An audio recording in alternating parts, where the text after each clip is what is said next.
ഷാബു പ്രസാദ്, ഇവിടെ എന്താണ് ആശാ ലോറൻസിന്റെ സഹോദരൻ എം ലോറൻസിന്റെ മൂത്ത മകൻ പറയുകയാണ് ഇതിലൊരു രാഷ്ട്രീയമുണ്ട് എന്ന് പറയുകയാണ്. മൂത്ത മകൻ അത് സംശയിക്കാനുള്ള കാരണം ഈ ആശാ ലോറൻസിന്റെ വക്കീൽ കൃഷ്ണരാജ് വക്കീലാണ്. അത് അദ്ദേഹം സംഘപരിവാറിന് വേണ്ടി കേസുകൾക്ക് വേണ്ടി അല്ലെങ്കിൽ സംഘപരിവാർ ഞാൻ BJP ഒന്നുപോലുമല്ല, ഹാർഡ് കോർ ഞാൻ വർഗീയവാദിയാണ് എന്ന് തുറന്നു പറയുന്ന ഒരു വക്കീലായതുകൊണ്ടാണ്. അങ്ങനെ രാഷ്ട്രീയം ഉണ്ടെങ്കിൽ അത് വല്ലാത്ത കഷ്ടമായി പോയില്ലേ ഷാബു പ്രസാദ്? ഞാൻ ഇതുവരെയുള്ള വളരെ വൈകിയാണ് ഞാനിതിൻ്റെ വിശദാംശങ്ങൾ അറിഞ്ഞത്. ഇതിൻ്റെ അകത്ത് തീർച്ചയായിട്ടും CPM-ലെ കുറച്ച് തലമുതിർന്ന അല്ലെങ്കിൽ ആ പരിണിതപ്രജ്ഞരായിട്ടുള്ള പക്വതയുള്ള കുറച്ച് ആൾക്കാർ, എന്തായാലും CPM പാർട്ടിയായിട്ട് അകന്നാണ് നിൽക്കുന്നതെങ്കിലും ആശാ ലോറൻസിനോട് ഒരു ഏതെങ്കിലും രീതിയിലൊരു കെമിസ്ട്രി കാത്തു സൂക്ഷിക്കുന്ന ആരെങ്കിലും ഉണ്ടാവില്ലേ?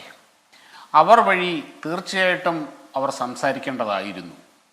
ഇനിയും അവിടുത്തെ കുടുംബങ്ങൾ തമ്മിലുള്ള പ്രശ്നം, സഹോദരനും ആ പ്രശ്നം എന്തോ ആയിക്കോട്ടെ, അതിലേക്ക് നമ്മൾ പോകേണ്ട കാര്യമില്ല. അത് അങ്ങനെ സംസാരിച്ചിരുന്നു എങ്കിൽ ബഹുമാനപ്പെട്ട സജീവൻ പറഞ്ഞതുപോലെ തന്നെ തീർച്ചയായും ഇതുപോലെ ദൗർഭാഗ്യകരമായ ഒരു അവസ്ഥ ഉണ്ടാകുമായിരുന്നില്ല.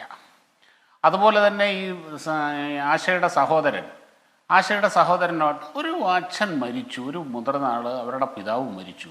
ശരി, സഹോദരിയുമായി നല്ല ബന്ധത്തിലല്ല. ആ ഒരവസ്ഥയിലെങ്കിലും ഇനിയുള്ള കാര്യങ്ങൾ എങ്ങനെയാണ് എന്ന് ഒന്ന് സംസാരിക്കാനുള്ള ബാധ്യത, സംസാരിക്കാനുള്ള മിനിമം റെസ്പോൺസിബിലിറ്റി ഈ പറഞ്ഞ സജീവനും ഉണ്ടായിരുന്നില്ലേ? ഇതൊന്നും ചെയ്യാതെ അവർ ഇമോഷണലി ഷോക്ക്ഡായി. പൊതുവെ ഇമോഷണലാണ് അവർ. അതിനിടയ്ക്ക് അങ്ങനെയുള്ളൊരു സിറ്റുവേഷനിൽ ആ മകൾക്ക് ഒരു അന്ത്യചുംബനം നൽകാൻ പോലും അനുവദിക്കാത്ത ഒരവസ്ഥയിൽ ഈ സീൻ മുഴുവനും ക്രിയേറ്റ് ചെയ്തത് ഞാൻ മനഃപൂർവ്വമാണെന്നൊന്നും ഞാൻ പറയുന്നില്ല. പക്ഷേ CPM-ലെ പക്വതയുള്ള ഒരു ജനറേഷൻ ഇല്ലാതായി കഴിഞ്ഞിരിക്കുന്നു എന്നതിൻ്റെ ഏറ്റവും വലിയ ഉദാഹരണമാണിത്. ഏറ്റവും വലിയ ഉദാഹരണമാണ്. എത്രയോ CPM നേതാക്കന്മാർ മരിച്ചിട്ടുണ്ട്, നമുക്കറിയാമല്ലോ. എന്തെങ്കിലും കൺഫ്യൂഷൻ, ഇത് ഇന്ന് വരെ നമ്മൾ കേട്ടിട്ടുണ്ടോ? എവിടെയെങ്കിലും കണ്ടിട്ടുണ്ടോ ഇങ്ങനൊരു സിറ്റുവേഷൻ? ഇതിൻ്റെ ഉത്തരവാദിത്വം കാര്യം സജീവൻ പറഞ്ഞത് കേട്ടു, അത് അങ്ങനെ തന്നെ പാർട്ടി അങ്ങോട്ട് തീരുമാനിച്ചു. പാർട്ടിക്ക് അറിയാൻ വയ്യാത്തതല്ലോ എം ലോറൻസിന് ഈ ഒരു മകൻ മാത്രമല്ല ഉള്ളതെന്ന്. അല്ലെങ്കിൽ എം ലോറൻസുമായിട്ട് അകന്നു കഴിയുകയാണ്, അല്ലെങ്കിൽ മാനസികമായിട്ട് അകൽച്ച ഉണ്ടായിരുന്നു എന്നുള്ളത് കൊണ്ട് മാത്രം ആശാ ലോറൻസിനെ, അല്ലെങ്കിൽ അവർ BJP-യോട് അടുപ്പം പുലർത്തിയിരുന്നു എന്ന കാരണം കൊണ്ട് ആശാ ലോറൻസിനെ പൂർണ്ണമായും ഒരു മകൾക്ക് കൊടുക്കേണ്ട ആ ഒരു അടിസ്ഥാനപരമായ മര്യാദ പോലും കൊടുക്കാതെ മാറ്റി നിർത്തിയപ്പോൾ അതിൻ്റെ അകത്ത് രാഷ്ട്രീയം കളിച്ചത് ആരാണ് ഹാഷ്മി? ഒന്ന് ആലോചിച്ച് നോക്കും. ഞാൻ പറഞ്ഞ ആ ഒരു സാഹചര്യം സംഘപരിവാർ മുതലെടുക്കാൻ ശ്രമിച്ചോ ഷാബു?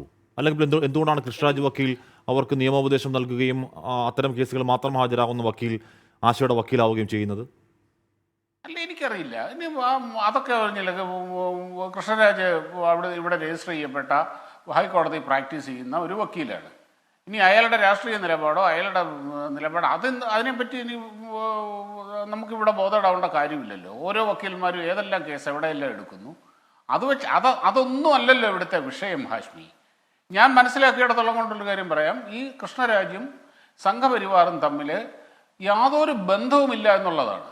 കൃഷ്ണരാജ് ഒരു കടുത്ത ഹിന്ദു തീവ്രവാദ നിലപാട്, ഞാനൊരു ഹിന്ദു തീവ്രവാദിയാണ്, വർഗീയവാദിയാണ് എന്ന് ആവർത്തിച്ച് പറയുന്ന ഇവിടെ RSSനും സംഘപരിവാറിനും ഒന്നും ഹിന്ദുക്കളോട് സ്നേഹമില്ല.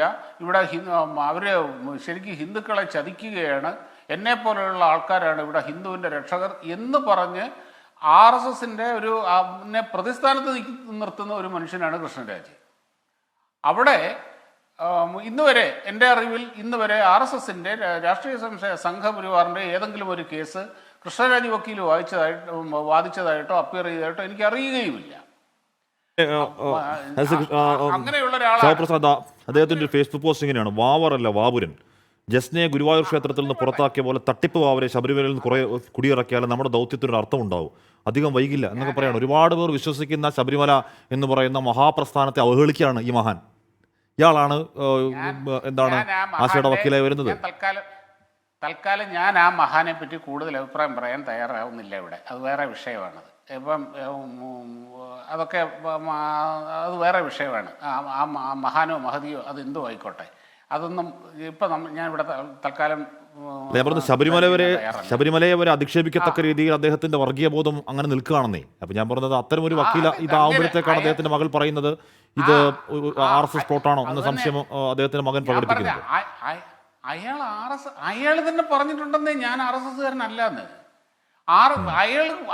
അങ്ങേര് പറയുന്ന അങ്ങേരുടെ നിലപാട് പ്രകാരം എന്ന് പറഞ്ഞു കഴിഞ്ഞാൽ ഇവിടുത്തെ RSS ഒന്നും പോരാ, ഇവിടുത്തെ RSSന് തീവ്രതയില്ല, ഇവിടുത്തെ RSS കബഡി കളിച്ചും പാട്ടുപാടി നടക്കുന്നവരാണ്.